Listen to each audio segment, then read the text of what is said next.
Hey everybody! Hey, great to see you. Hey, Edward Reed, how you doing? And hi everybody. Hey, I got to get something off my chest because hey, getting notifications. Woo! Because I just got one. It just popped up. Yay! All right. I got a bone to pick with this Mr. Oakland, Tom Hanks, right here. This charlatan. This person. This would-be thespian. This comedian. This dude. All right. Hey, J Dubbit. Before I turn to the topic at hand, the Rams win in court, which actually was announced last December 18th. I gotta get on Tom Hanks for a second, because I'm mad at Tom Hanks. And I'll tell you why. And I'm really, okay? I made a video about this, which I can't play for you. I can't play that segment in its entirety for copyright reasons. What I did in the other video is I talked around it so I could say, hey, it's fair use legal rights because I'm talking about him. So I'm stopping and I'm, right, okay? Because he gets on, this is 2 weeks ago, and I just saw it tonight. Hanks gets on Jimmy Kimmel, and when the subject of Oracle Arena, oh hell, I'll just play, comes up, I want you, he disses it, all right? This is what he says, okay? All right, this is what he says, all right? This is what he says.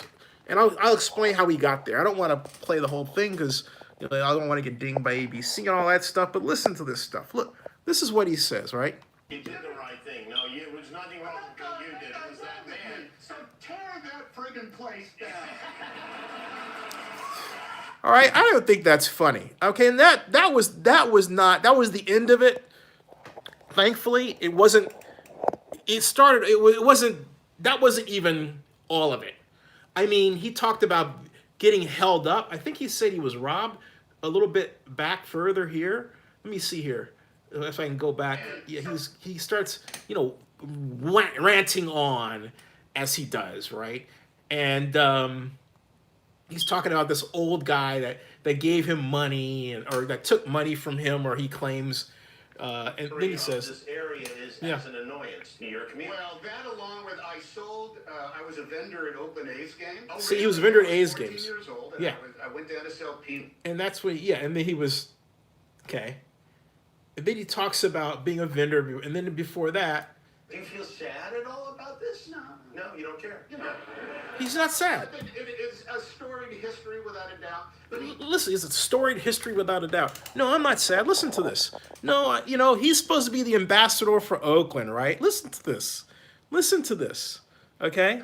it is a storied history without a doubt. But it was from the era where they built these sports complexes, arenas, and that, and they made the mistake of making them freeway close. Yes. It means two freeways sort of like go right by there, which means anytime there's an event, that freeway is gridlocked and you are late for the game and you leave early because you want to avoid this. So your fondest memory of this area is as an annoyance to your community. Well, that along with I was a... You see, I mean, it just doesn't, it doesn't get any better. It's like, why, Tom? Why do you have to go on national television and diss Oakland? Then he talks about, being held up. And it's like, yeah, how much worse can this get? I mean, something was really off there. It wasn't the Tom Hanks I expected. It wasn't the Tom Hanks I got in the past that came up to Skyline High School, class of 80, me class of 80, okay? He class of 74, all right? Skyline, all right? And Oakland, California, okay? And he does this sort of thing. All right, we get it, Tom. You live in fucking LA now. But dude, are you kidding me? All right? I mean, seriously, that's what Tom does. He gets on there and he disses Oakland. There's no other way to put it, okay? He could have, some of you are chiming in about, name and colors. You know what you ought to be doing? You ought to be getting after Tom Hanks for not pulling his weight, okay? Because that was awful. I mean, the headline that I've got for the video that I did around this is Tom Hanks disses Oakland Oracle Arena on Jimmy Kimmel Live. That's the title, because that's what he did. You don't need to say anything else. That's what he did. And yeah, I'm pissed off about it. You know, we have to insist, all right? Yeah, Rob, we have to insist. Yeah, Rob, we have to insist. I mean, what do we do to insist that people talk positively about Oakland? What do you have to knight people? You know, you have like the programs, you have like Sir Paul McCartney, Sir Sidney Poitier, you know, right? Do we have to do that? Do we have to have the president, the Oakland equivalent of the Medal of Freedom or something, so that when Tom Hanks gets appropriately bestowed, it's kind of a really silent, kind of little bitty subtle way of saying, now that we blessed you, don't go around the country dissing us. You know what I mean? That's horrible stuff. It just is kind of like, it's like one step forward. I feel like Oakland takes one step forward in one direction, then two steps back. Yeah, it's all this development going on, but look, Oakland was damaged by institutional investor racism. What does that mean? It means that white folks didn't want to put their money in Oakland because they thought it was black. All right? And only when Oakland was perceived to be less black, then did it become okay to invest in. All right? That has been the constant saw in Oakland's existence, in Oakland's post-war existence, ever since Henry J. Kaiser decided he wanted to build ships and get involved in shipbuilding in Oakland, and he wanted to make sure that he had a fantastic medical center for his workers. And why? Because he was attracting workers from the South, primarily Oklahoma and other places in the South who were black, and to the Bay Area. I wanted to make sure, good for him, that they were taken care of. All right? So I happened to hear that, and I had another plan to talk about this, PSL thing. And I'm still talking about it, but I have to just express more than once my disappointment in Tom Hanks, because I thought Tom was a better class of Oaklander than that. I really did. Kind of like being if you want to go along with what Tom is thinking, maybe you could say it's a better class of criminal. I don't know. But I stole that from Batman. But the whole point is why do that? I'll get to your comments in a second, but it just really upset me. Again, I'm disappointed with Tom. Tom, what'd you do that for, man? You didn't have to do that. I mean, you really did. As I said in my other video, you could have said, actually, MC Hammer lives in Fremont, not Oakland, but I digress. You could have said, unless he moved, you could have said, Tom could have said, hey, you know what? Look. He could have said, look, we need an expansion NBA team, Oracle Arena. Can you imagine how cool it would have been for Tom Hanks to say that on national television? The headlines, Tom Hanks calls for an NBA team in Oakland to challenge the Warriors, who are San Francisco bound. Why not, Tom? It wouldn't be the worst thing you did. That was bad. It was all kinds of bad, all kinds of awful, all kinds of distasteful, all kinds of just shitty, man. And that's the way it is. I'm sorry, okay? All right, now I'm ready to shift gears and talk about the freaking Rams. Yeah, but I'm mad. But let me read. I promised I would read your comments. I'm going to do that right now. Okay? Rob Iman says, we're talking Rams, if the PSL holders win in court, the Raiders, because I did ask, I said, hey, what about the Raiders, right? And you're saying, what happened? What happened? What happened? Let me read your comments and I'll come back to it. All right. If the PSL holders win in court, the Raiders could head the auction block depending on the amount of the judgment. Then Ryan Abbott, that was Rob Iman. Ryan Abbott now says, settlement, not lawsuit. it shows the percentage the PSL holders get. Correct, like 30%. Rob Iman says, I'd expect that from Tim Allen, but not Tom Hanks. I agree. I'm just like, dude, you, as we used to say, like, when in the early days, well, let's say the early days of my first year at Cal grad school, I used to go to the Cal games, right, basketball, and every time at the old Harmon gym, all right, before it became Haas, the old Harmon, whenever a basketball player on the opposing side, and it was you really packed in there too. Fun place, noisy place, but when you go down there, right, and whenever the opposing team's player made a mistake, all the young blues would yell, you. So that's why I'm yelling at Tom, you. Ugh. All right. Anyway, as I was saying, Patrick and Blackman says it made me wonder how long Tom felt that way. Yeah, it did. I mean, he must have had.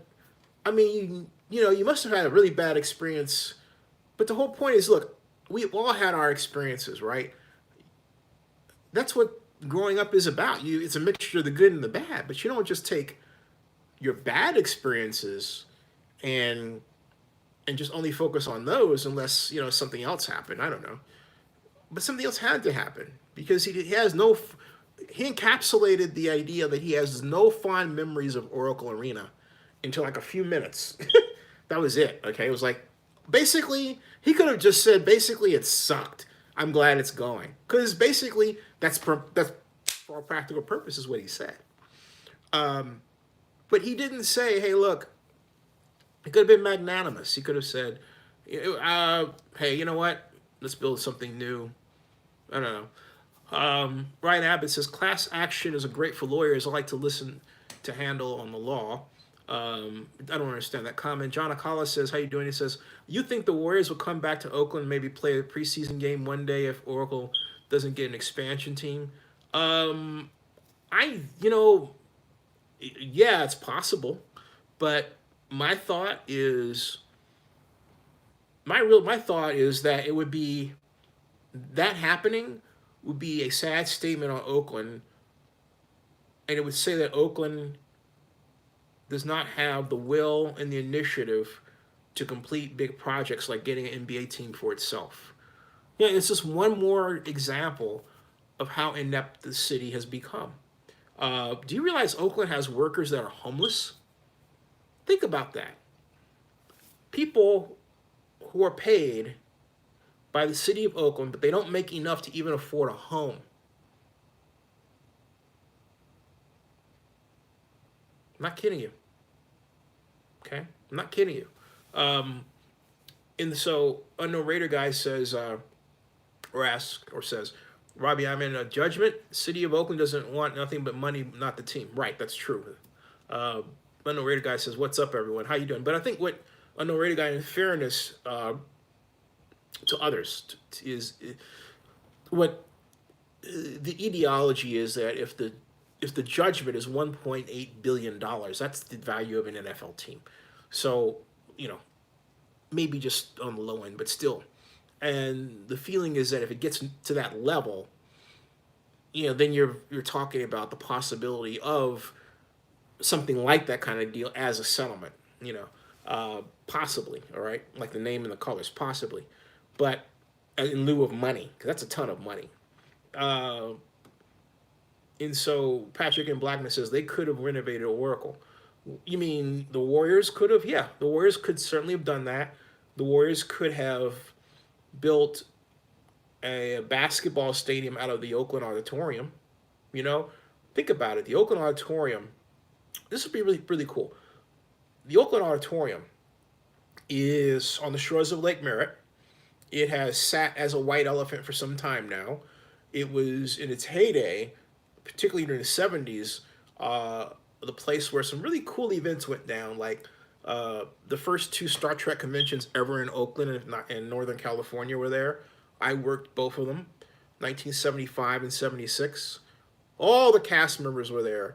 George Takei, DeForest Kelly, you know, Sulu, uh, McCoy, William Shatner, Leonard Nimoy, Jimmy Doohan. I mean, they all took center stage. Nichelle Nichols, they all took Majel Barrett. They were all there. I mean, it was ground zero for Star Trek, man. It was awesome, and but that building is a hook, and there's a organization, a group called Orton Developers that wants to revive it, you know. But my thought is, it held 10,000, had 10,000 seats, right? There's enough land around there. If you think about it, there's enough land to creatively build a 17,000 seat basketball arena. You know, a new home. That could have been the Warriors' home right there. And in another scenario, you could have had a home for both the Warriors and the A's at Laney College. You know, that just occurred to me right now. I mean, it's as to whether or not the community would have wanted it is another statement, but it's possible. If you take that entire area, you could have had that. You have the ball fields and everything else. There's enough room for that. Okay, there's enough room for that. So, I know Raider Guy says my grandfather's house in Marin City is now $1 million. My grandfather bought the house in 1962, the year I was born, for $18,000. Wow. Ryan Abbott asks, does Atlanta have better opportunities than Oakland / San Francisco to own a home, or not even be as poor and make a decent life renting? In a word, definitely. Rob Iman says the Raiders would be sold before the name and colors come into play. Rob Iman then adds the Raiders could get $4 billion to $5 billion in a hypothetical sale. Oh no, Raider Guy says, Rob Iman, is that how when the court date is too late, it is August 2020, 21? Ryan Abbott says, I left San Diego to Nevada because it's a lot cheaper. San Diego is like Los Angeles, San Francisco, Oakland. It's really tough. Bob Money says something about I doubt FSF. Hello, Bob Money. Welcome to Zenny62. We haven't seen you before. Okay, so I've got all those comments.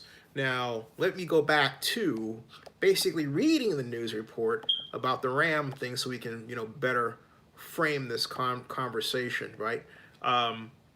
Judge approves $24 million settlement with Rams PSL. That was published June 24th, but this was based on a decision that was handed down December of last year, 2018. Keep that in mind. A federal judge, this is out of St. Louis, a federal judge has approved the settlement calling for the NFL's Rams to pay up to $24 million to personal seat license holders in St. Louis. U.S. District Judge Stephen Limbaugh Jr., any relation to Rush, I don't know, approved the settlement Monday. Several St. Louis PSL holders filed a class action lawsuit after the team moved to Los Angeles in January of 2016. Thousands of fans in St. Louis had purchased PSLs that were good for 30 seasons, which was the length of the lease at the domed stadium where the Rams played in St. Louis. Rams owner Stan Kroenke took the team to California after 21 seasons. The lawsuit calls for personal seat license holders to get 30% of the original purchase price, a refund for the 9 unused years of the seat license fee plus damages. Now the question is, would that count for the Raiders? And as I recall, the original PSLs were stopped and they're extended to lifetime. Originally, they were supposed to go to 2015, and there was going to be a remarketing in 2016. That was the plan back in 1996. But when the Oakland Football Marketing Association was in charge, and they turned it over to the Raiders, and the Raiders said, okay, and agreed, because the fans were saying, hey, look, we thought PSLs were supposed to be lifetime. So the PSLs are lifetime, okay? So the lifetime of the lease. Now, the tricky aspect for Raider fans is this: the lease has been, month to month. Okay, in other words, there was not an end date for the lease out here. Okay, it's been extended and extended and extended, and now it has an option for next year. So arguably the Raider fans don't have the same recourse as the Rams fans because their lease, the Coliseum lease for the Raiders, has been extended. It hasn't been where they said, okay, we've signed on for 7 more years, which will still exist after we leave. Okay, that's the difference. So that's why your Raider fans can't quite, well, not can't quite, but can't expect that kind of outcome. Okay, it just can't. All right. So there you go. All right. So I see more speculation here. For example, Rob Iman says the stadium construction itself could force Davis to sell ownership stake if it continues to go deeper into the red. An Raider guy says, Rob Iman, that's a slim chance. And if it happens, NFL only approve an owner that continues in Vegas. Unknown Raider guy, you don't know that. And the reason why I say you don't know that is there is the non-relocation agreement.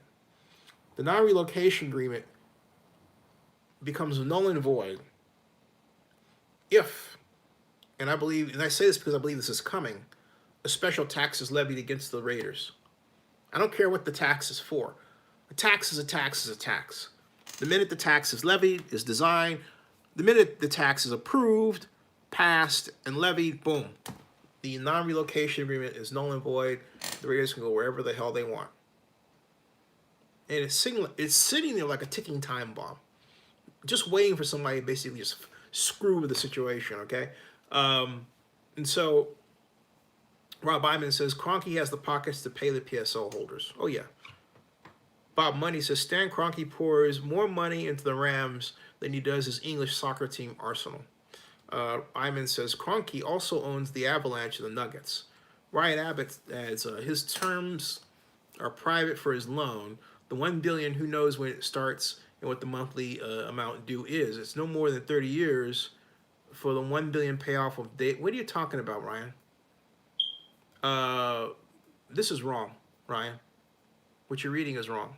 Okay. What the Raiders borrow from Bank of America isn't $1 billion. It's a $600 million principal loan that has a 20-year payback, and actually maybe shorter than that. And it has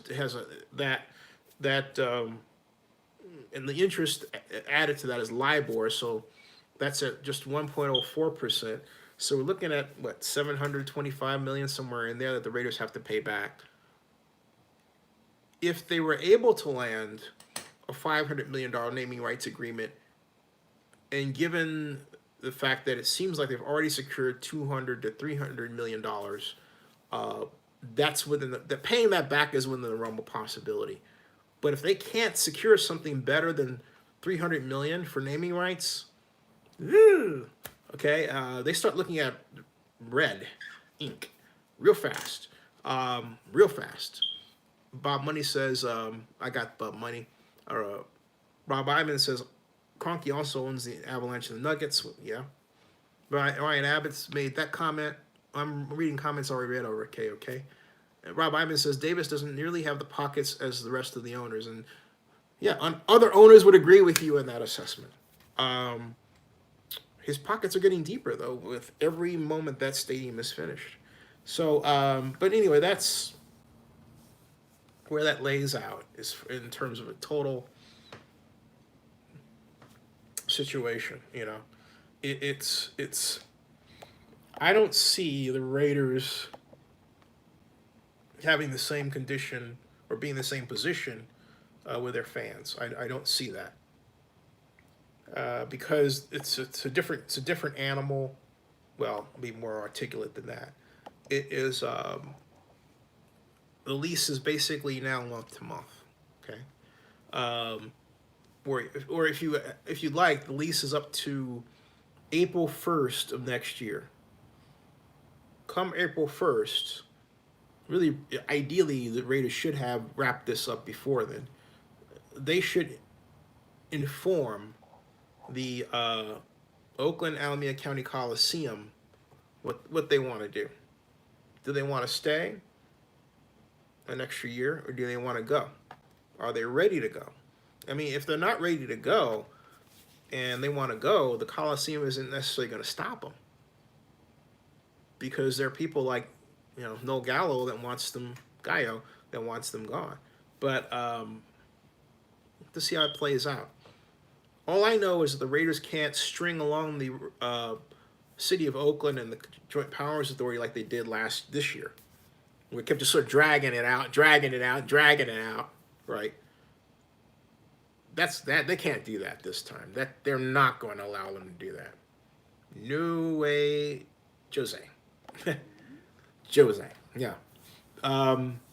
Ryan says, didn't Vegas pass $800 million in hotel bond? No. Then the $1 billion was a loan from Bank of America to Davis? Wrong. Yeah, no. It wasn't that. In fact, I'm going to write down exactly what it was, okay? It was, the bond issue was $645 million, okay? All right. There was roughly $100 million in what's called pay-go, okay? Pay-go. In other words, pay-as-you-go. That was collected before the bond issue. So that was to equal, it was really supposed to be $650 million, but they only collected $645 million because it's $5 million short, all right? So that total is $750 million, okay? There. Bam, okay, see that, all right? So you got $650 million plus $100 million, which is $750 million. And the $100 million was basically collected over the first roughly 2 years of the stadium's existence, going back to, I believe it was March of 2017, and as sort of a hedging of the bets. But the bottom line is that they were collecting this money. The idea is they were going to give that pay-go to the Raiders as part of construction monies. And then the rest of the proceeds would be paid for by the stadium hotel tax stream. The stadium hotel tax stream would then go to pay for the bond issue, which was floated April of last year. Got that? But they managed to put back the time by which they would start paying on the debt service of the bond. It's an uneven, admittedly complex structure designed to spread out the savings and better ensure the Raiders' ability to pay the bond issue. It was pretty smart. Okay, but it still suffers from some problems. The biggest problem it suffered is that because of the visitation rates in Vegas going down, or if you like, even flatlining, they didn't get as much money as they thought they were going to get. They didn't get as much money, the Raiders and the Las Vegas Stadium Authority, as they told Nevada elected officials, many of whom are gone now. So, so that's the situation there. It's 1:05. I'm going to make this short. The reason is that I've got to get an early start in the morning. Lots to do tomorrow. And but as I say, I'll be back. Actually, you know what? I'm not going to be back. And the reason, I will be back, but not at the normal time, because I have to go to the airport. I'm not leaving, but I have to go to the airport at night and get my mom and pick her up, okay? So I'm going to have to, I think the easiest thing to do, because I'm going to be fried when I get back is not do the show Tuesday, and which is tomorrow, well, technically today, right? Depending on which side of the world you're on, and pick everything up on Wednesday night. Yeah, Wednesday night. Yeah, that's the way to go with that, I believe. Yeah. So anyway, that's my plan right for now. It may change depending on, well, if my mom decides not to come back tomorrow. She's coming back. So that's where it's at. So but what I'm going to do right now, folks, is I'm going to ask if you have any other.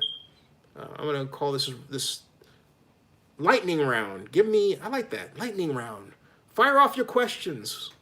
I'm not going to answer your questions headed out the door. I've never done that before. The lightning round. I've tried to do it, but I didn't call it the lightning round. Now I'm calling it the lightning round. Hold on a second.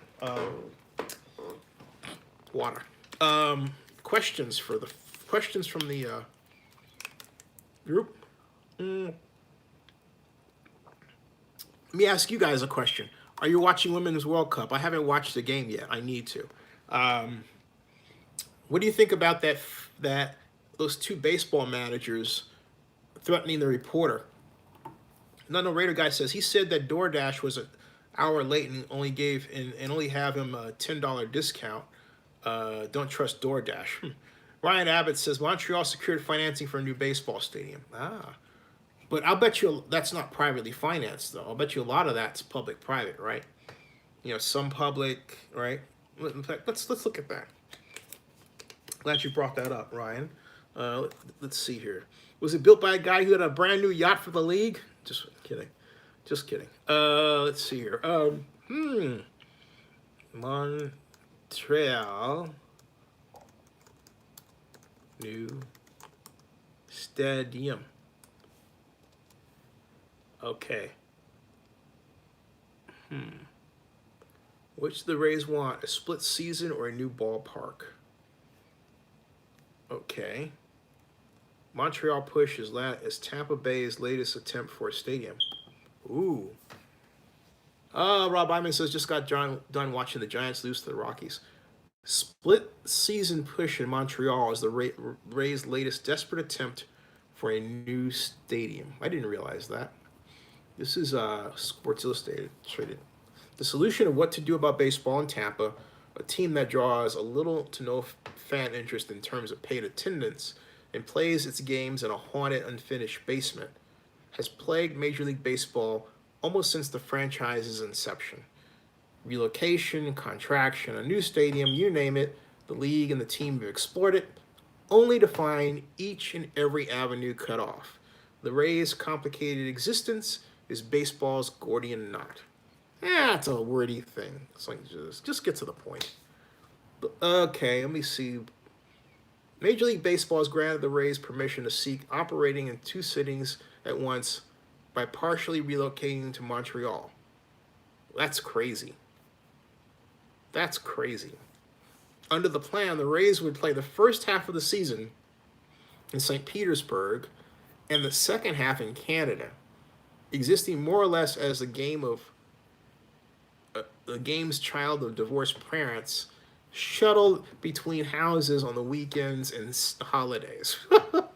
Sounds like somebody who is a divorced parent shuttling his kids. Wow. So anyway, that's a lousy idea. I think that's a lousy idea. I can't even see that working. If it's not working in Tampa, I think baseball needs to have a come to Jesus discussion with itself about its future, because it's quite clear that a number of people just are not into baseball anymore.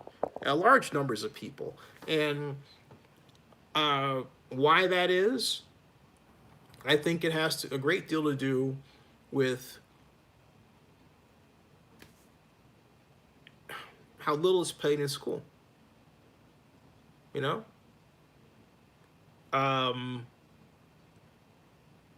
I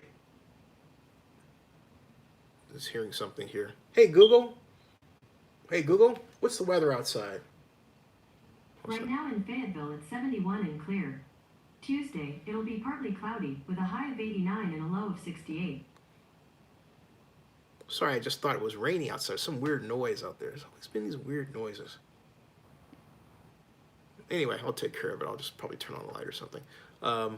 Speeding up baseball is making things worse. I don't like the idea. My point is, well, baseball by its nature has always been a slow, boring game. And I think what's happened is the very whole of social structure today has ran counter to baseball developing an image, okay? What I mean by that is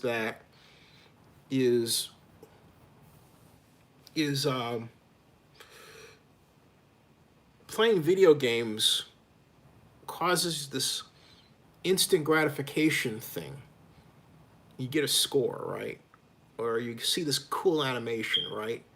And yeah, that's a smoke detector, but that's not what I'm thinking. I'm hearing something else. But anyway, you hear this, you get this instant gratification, this final outcome, this duel, this battle. And baseball is not that. It's quite literally, anyway, it's this situation where baseball, the speed of the game is not the speed of society anymore. Society expects something faster, like football, and then or more diverse. And I think it's that is the other problem. When I was growing up, and maybe some of you, baseball had a lot of black American players. And that was because baseball had a lot of black kids playing it at the elementary school, junior high school, or middle school and high school levels, and then college. That diminished a great deal over time. And when you don't have black players going on to play Major League Baseball, and they're selecting or choosing football over baseball in droves because they don't perceive that there's money in baseball as they perceive, okay, that has a big impact and outcome. And it makes baseball seem less diverse because, well, it is. It doesn't matter if you have international players. They're not, it's almost a poor substitute for black American players. Rob Iman says baseball has become a Latin American game. Maybe that's the issue, okay? Maybe that's the issue. But perhaps that's it. Because, and it's unfortunate that we're divided like that, but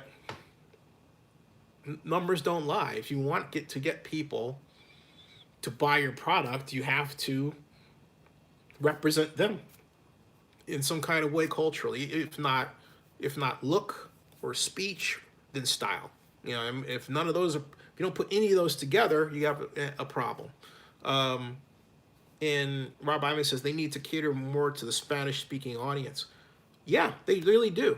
They need to really embrace their international position if they're going to survive, because the prices are certainly low enough, but they need to basically also be in the schools, okay, and they need to be growing baseball in school and building a pipeline between baseball on the pro level and baseball in the school level, starting with college, high school, middle school, elementary school.